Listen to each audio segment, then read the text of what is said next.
The AK Legacy Foundation presents Women in Business. Miss Isaac-Arceneaux and Miss Lisa Frazier-Page talk about the new book, My Remarkable Journey, a memoir. Show everybody this awesome book right here. We have My Remarkable Journey, a memoir of Katherine Johnson.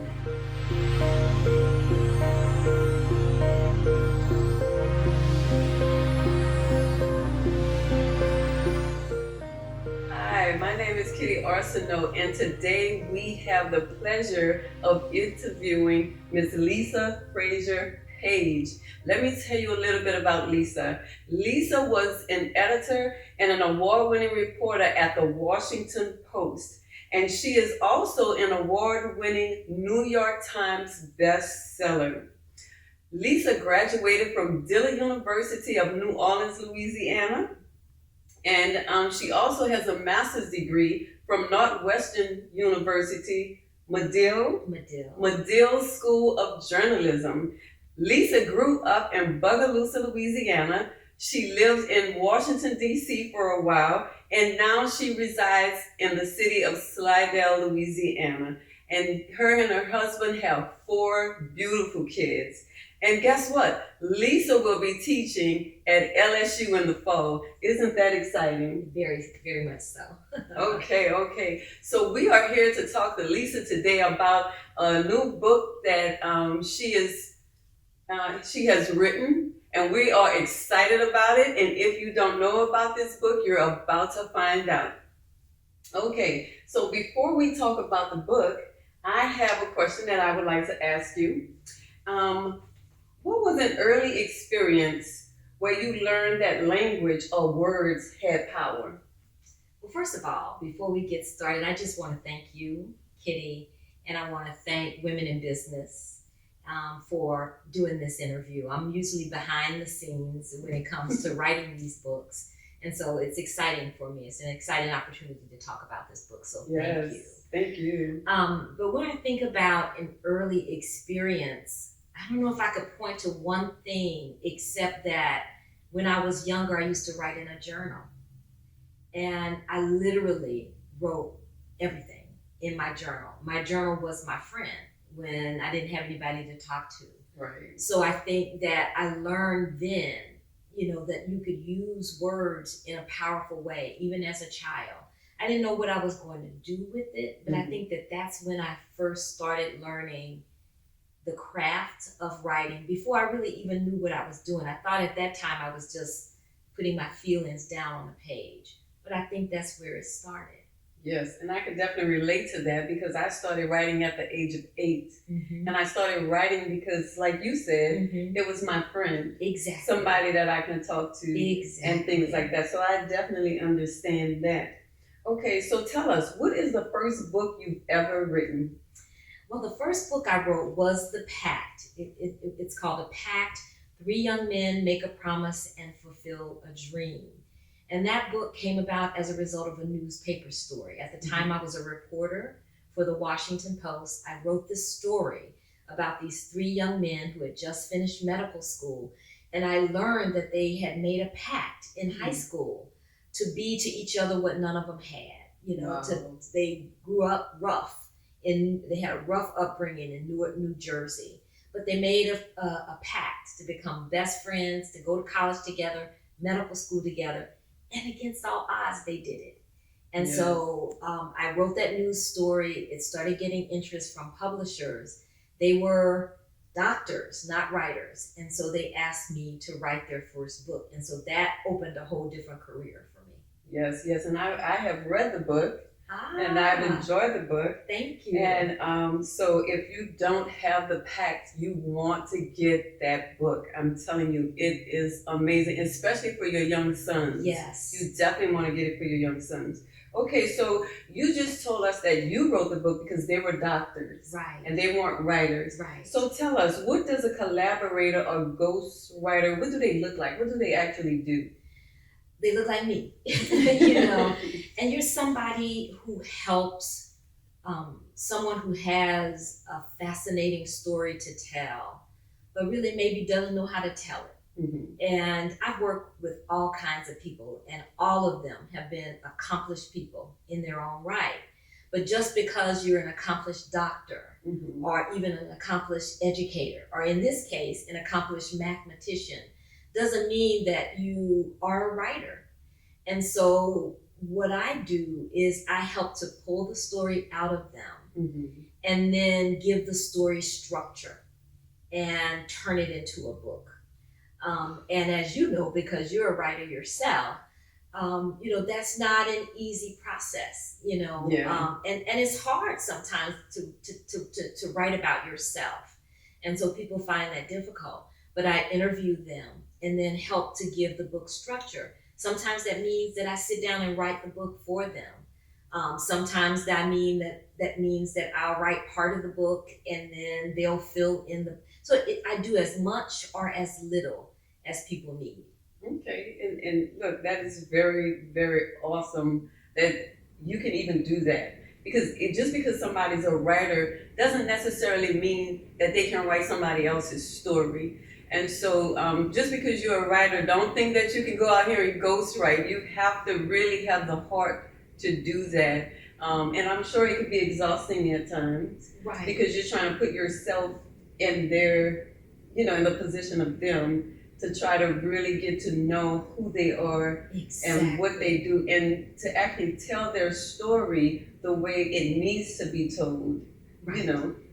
That's exactly right. And I'm so glad you said that, because, you're writing in someone else's voice. And when you do your job well, you capture their essence, even if you don't capture their exact words, because ghostwriting or collaborating is not necessarily writing it in their exact words, but you're taking their words and turning it into a story, which means that you have to capture their essence. You capture some of their words, surely, but you have to write in a way that sounds like them, and in a way that makes them feel, this is me. This captured exactly what I wanted to say, the way I wanted to say it. Yes. And you know what? So, show everybody this awesome book right here. We have My Remarkable Journey, a memoir of Katherine Johnson. And if you don't know who Katherine Johnson is,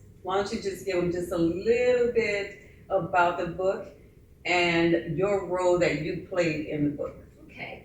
Dr. Katherine Johnson, many of you know from the movie Hidden Figures. Yes, wonderful movie. Wonderful movie, wonderful book. And she was a mathematician at NASA, and she helped to send some of the famous astronauts to the moon. And it was called Hidden Figures because all this time, when we knew about John Glenn and some of the other famous astronauts, we had no idea that these human computers were in large part responsible for the math that made this happen. And so the book Hidden Figures uncovered that piece of history and told that piece of history. What our book does is takes a personal look at Katherine Johnson. Who was she? Where did she come from? What was her family like? So it's a love story to her family. It's a love story about her family. It's about her as a mom, her as a daughter, her as a wife. And so we learn her personal journey. And so in some ways, it's almost a companion book to Hidden Figures. That's what one of the reviewers called it, a companion book, because you really get to see her in a more personal light. And at this time, I want to give a shout out to her daughters, Joylette Hylick, her oldest daughter, and Katherine Moore, her youngest daughter, who were, indispensable in this process. And their names are on the cover. Okay. And you actually answered my next question. Okay. But if you could just tell us just a little bit about your journey in writing this book. Well, the family reached out to me and asked if I would collaborate with them on this project, and it was a huge honor. That had to be exciting to get that phone call. It was a huge honor because this is somebody that we all had just learned about Yes. and admired so much. And so I didn't hesitate. I was just thrilled to have been asked to be part of this process. And so, I got a chance to meet her and interview her. And we had started working on the book when she passed away. And tell us, how old was she when she passed away? She was 101 years old. She lived a beautiful, long, fantastic life. Yes. And I just feel so honored that I got a chance to meet her and be in her space, and that she knew that we were doing this. So I got a chance to interview her, talk to her, meet her daughters, and it was just one of the most exciting moments of my life. I can only imagine. Yeah, I can absolutely. only imagine. And one of the questions that when I said you already answered the question was, how is this book different from Hidden Figures? But you told us that it was more of a personal thing, that it was a love story to her family and Right. things like that. Absolutely. And so tell us this, because you already answered that question, Mhm. and I don't want you to go over that all over again, but tell us this right here. How were you able to finish the book after she transitioned? That's where her daughters came in. And to Mrs. Johnson's credit, she wasn't hidden in her community. We just found out about her. But around Hampton University and in the Newport News, Hampton, Virginia area, everybody knew her. Wow. And knew of her greatness and what she had done. So she had done a number of very long, in-depth interviews in her younger years when she remembered a lot of details. And so those kinds of things were helpful. I did a lot of research to look up and to listen to and to watch her television interviews, read stories that had been written about her. And her daughters, this was their mom, Yes. They have firsthand information. And so they were able to sort of fill in the blanks for me when I would go back to my notes and say, oh man, I wish I had been able to ask her this. I went to Joylette and to Kathy. And on the other side, they were also saying, we want this in there. Mom used to do this. Mom used to talk to us about that. And we would try to remember they would try to remember as much as possible her own words, what she said, what she did. And so that's how we were able to finish it. And we were just excited that the publisher wanted to finish, after she passed away. But we were able to get it done. And so how long did it actually take you from start to finish? Like after the phone call, you meet with the family. So start from where you met with the family and met with Miss Johnson, and to the time you actually finish the book. Let's see, I would say it was about, it's hard to say. It was less than a year. Okay. It was less than a year, so we were on a very, short timeline. Yeah. And we knew when I started working with her, she was 101 years old. And so we were rushing things because Right. of her age. She was 101, still had great memory to the day she died, but she was weaker, because I could look at some of her earlier interviews and tell that she had gotten weaker as you would at 101, but her memory was fine. Isn't that amazing? It was amazing. So she lived a beautiful, beautiful life. And we did this in less than a year. But then the publisher, it was published by Amistad Books, which is a division of HarperCollins. And they're a traditional publisher. And so it takes a while. It probably takes them another 6 months or so once I turn the manuscript into them to get it onto the market. Right, okay. And we know that the book isn't out yet because you have the uncorrected copy right here. Let's show them the cover again. Show them the this cover is again. the cover of the book, and this is what we call the galleys. This is what we sent to book reviewers ahead of time, but the book will be published and it will appear in bookstores and online May 25th. Wow, May 25th. So that's right around the corner. It is. Right It around is. the So corner. tell us, because you said, you sent the book out to reviewers and stuff like that. So tell us, how has this book been received by the critics? Oh, it has been so exciting. First of all, we've gotten 2 starred reviews by Book List, which is, in the book world, very, very Yes. prestigious. And we also got a starred review by Library Journal, which is another, Okay. very, very good thing. And just last week, I think, we learned that Oprah had selected this book as one of her top 20 books Did y'all to hear pick that? up in May. So Did we are y'all so hear excited. that? We are talking about Oprah's reading list, okay? Her book list, and it's the top 20.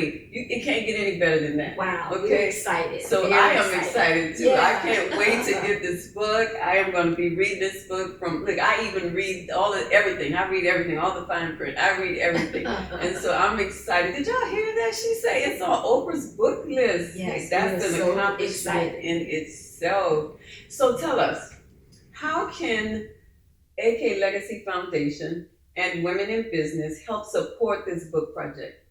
Go out and get the book. Get the book, buy it for your children, buy it for your daughters. Yes. Buy it for your daughters so that they can see, there is no limit to what they can accomplish. Mhm. This woman grew up in a small town in West Virginia. Her parents had very little. Mhm. They were very proud people. They made great sacrifices so that she could learn. And I think that we as parents can learn something from their sacrifice, Right. and our daughters and our sons Mhm. could learn just by her persistence, because she was a very humble woman, Mhm. very humble but very persistent.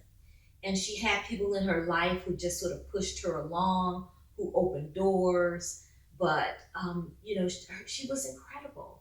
And I think that if you guys would just go out and get the book, and get the book for people who need the message that's in this book. Yes. And her journey was a remarkable journey. That's why the family came up with the title, My Remarkable Journey, because it truly was a remarkable journey.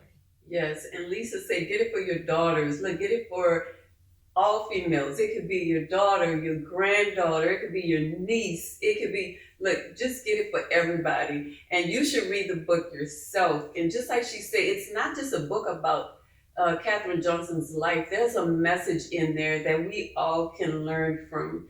And so we will make sure to have this book once it's ready for publish, once it's online, once it's in the stores. We are going to make sure that we have the link to it on the AK Legacy Foundation website. And so we want to say thank you, Lisa, for giving us your time today. We really appreciate it. Thank you. You don't know how much I appreciate this. I appreciate you. I appreciate all of you. And I appreciate your support. They'll be able to pick up the book anywhere books are sold, in physical stores and online. You'll be able to find this book. Yes, so once again, we thank you guys for joining us today, and you guys have a blessed day.